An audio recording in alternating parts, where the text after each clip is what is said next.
And one of the best ways that anybody has ever taught me to be mindful of these moments that are these small S sacramental moments and are also like the big S ones. You know, when we rummage backwards through our life, we can't help but bump into our baptism and our confirmation and reconciliation and Eucharist and all, you know, for Chris and I, marriage. Those huge sacraments help us understand this sacramental living that I think we're invited to.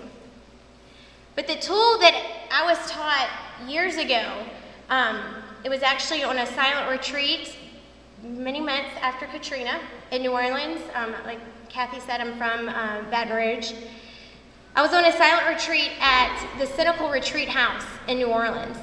And obviously, many of us who were here, it was an all-women silent retreat, and I think many of us were bringing the question to that retreat of, where in the world is God? You know, we just watched an entire city that we love suffer. We watched, you know, our own family members. I mean, Chris and I had own family members that were impacted pretty significantly, and still are impacted because of the storm.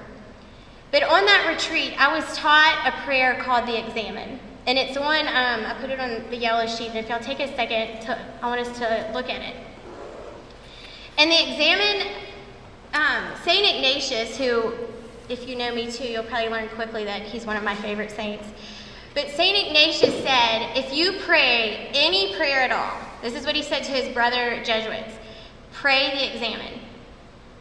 Because I think what the Examen does is it helps us be aware of, A, where God's working in our life. And it also, and we're going to talk a little bit more about this in a second, it helps us be aware of kind of what is getting in the way of helping us put God first in our life. You know, so more specifically, you know, where are those moments of our sin? What are the temptations? What are the things that get in the way? And as you'll see, the Examen is just a 5-step simple prayer that, you know, some people do it at the end of the day. That tends to never work for me because I'm asleep typically. After having 2 kids, it makes me tired. But so I normally do my Examen in the morning. But whenever you do it, it's a very simple prayer. It takes about maybe 10, 15 minutes. And it's truly a rummaging backwards of your last 24 hours.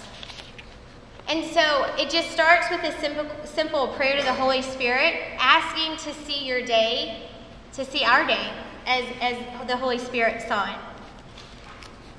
And then we move into step 2, which is kind of really looking back on our day and saying, what is jumping out at us that we're thankful for? You know, because those moments that we're drawn to, that we're full of thanksgiving about, tend to be moments where God is speaking to us and revealing something to us about his love. And then steps 3 and 4, and I sometimes kind of do these jointly, and I mean, you just kind of have to test it and work it out for you. But it's really 2 questions of, where did I see God today? Where did I feel God's presence? And then also the opposite of that. You know, where was God absent? Where did he feel absent, and why? You know, because the why gets into our own sins and our own temptations and things that block us from a relationship with God.